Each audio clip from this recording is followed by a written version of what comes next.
मैं फ़ौरन घर के अंदर भागा कि मेरी बेटी कहाँ है। तो थोड़ी देर बाद वो हॉस्पिटल से आ गई, मगर उनका इंतकाल हो चुका था। फिर मगरिब में जब हम नमाज़ पढ़ने के लिए गए, वापसी में आके ये पता चला कि दरवाजे पे बोरे के अंदर जो है ना लाश पड़ी थी। वही सोच रहा था कि अपने ऊपर आती तो क्या होता, इतना दर्दनाक वाक़या आज तक देखा नहीं।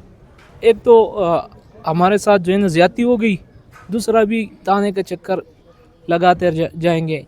अब पता नहीं कितने दिन चक्कर लगाएंगे, क्या मामलात होगा। कल ये बच्ची 12 बजे पे जो है ना अपने घर के पास ही खेल रही थी और 5-10 मिनट में तकरीबन वो गायब हो गई। बच्ची अंदर से आने लगी कि घर वालों ने भेजा कि कलसूम को लेकर आए। जब वो आ गई तो कलसूम नहीं थी। तकरीबन मुझे 4:30 बजे कॉल आ गई। भाई घर पे थे, 2 भाई छोटे घर पे थे, वालिद साहब। तो वो ढूंढने लगे इनको, मस्जिदों में ऐलानात करवाएं। 5:30 बजे मैं घर पे पहुंचा तो मैं भी निकला, स्पीकर लेके भाई के साथ गलियों में ढूंढता रहा। और जब मोबाइल में चार्ज ख़त्म हो गए और वापस आ गए तकार के 7:30 इतने के करीब नमाज के बाद, मगरिब की नमाज के बाद यहीं पे रश लगा हुआ था। तो मुझे उस वक्त पता चला कि आपकी बेटी का जो है ना कत्ल हुआ है और बोरी में बांध के गेट के पास रखे हुए हैं। तो बस मैं फ़ौरन घर के अंदर भागा कि मेरी बेटी कहाँ है। तो थोड़ी देर बाद वो हॉस्पिटल से आ गई। हॉस्पिटल लेके गए थे ECG वगैरह करवाएं ज़िंदा है कि नहीं, मगर उनका इंतकाल हो चुका था। बिल्कुल 2-4 घंटों के अंदर अंदर ही हुआ है इसमें। फिर मगरिब में जब हम नमाज़ पढ़ने के लिए गए, वापसी में आके ये पता चला कि दरवाजे पे बोरे के अंदर जो है ना लाश पड़ी थी। वही सोच रहा था कि अपने ऊपर आती तो क्या होता।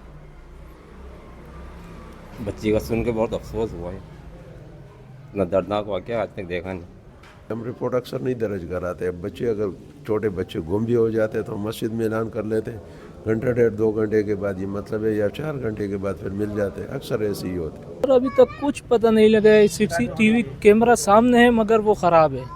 बदकिस्मती यही है कि वो ख़राब है। अगर वो सही होता तो मुलजिम अभी तक गिरफ्तार हो चुका होता। ढूंढना चाहिए बंदा है कौन, और कड़ी से कड़ी सज़ा देनी चाहिए, दिखा के, यानी कि और लोगों को सज़ा बिल्कुल ओपन दिखानी चाहिए, ताकि आइंदा कोई करे नहीं ऐसा काम।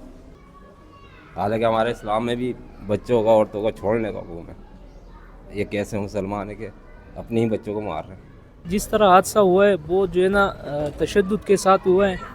मोहल्ले वाले सारे डरे हुए हैं, ठीक है। बच्चे भी घरों से बाहर नहीं निकल रहे। जब निकल रहे तो बड़ों के साथ जो है ना, बड़ों को बोल के निकल रहे कि भाई हमारे साथ चले, दुकान पे चीज़ लेनी है। बत्ते वाला सिस्टम यहाँ है नहीं। हमारा घर इस काबिल नहीं है, जो मतलब है हम ज़्यादा पैसे वाले हैं, इस अपने घर का खर्चा नहीं चला सकते। बत्ते की पर्ची कहाँ से आ जाए। तो फूल है घर का, एक रौनक है घर की, वो चली जाए तो माँ का क्या हाल हो रहा होगा। जब हमें तब अफसोस हो रहा है तो इनके घर वालों का क्या हाल हो रहा होगा। हेल्प यही की है कि आते रहे, पूछताछ करते रहे, और जितने हमारे घर के अफराद हैं उनके NIC नंबर, मोबाइल नंबर, नाम वगैरह, जितने भी अफराद हैं, कज़न है, चाचाजाद के बेटे, अपने भाई, सारों का जो है ना नाम, मोबाइल नंबर, NIC नंबर ये लिखा है अभी तक। उसके अलावा अभी तक कोई कार्रवाई नहीं है। 7 बजे हमें बुलाया 4 भाइयों को। एक तो हमारे साथ जो है ना ज़्यादती हो गई, दूसरा भी ताने का चक्कर लगाते जाएंगे। अब पता नहीं कितने दिन चक्कर लगाएंगे, क्या मामलात होगा, अल्लाह जानते हैं। हमारी हुकूमत बाला से और इंटेलिजेंस इदारों से दरख्वास्त है कि जिस तरह के सरगोदा वाला वाक़या हुआ उसमें मुलजिम को डायरेक्ट शूट कर दिया गया CCTV की जानिब से। हमारी ये कुलम दरख्वास्त है कि इस तरह इस वाले बंदे के साथ भी किए जाए। जब तक आप इन जैसे दरिंदों को सज़ा नहीं देते सरेआम, तो ज़ाहिर सी बात है ये वाक़यात फिर ज़्यादा हो जाते हैं।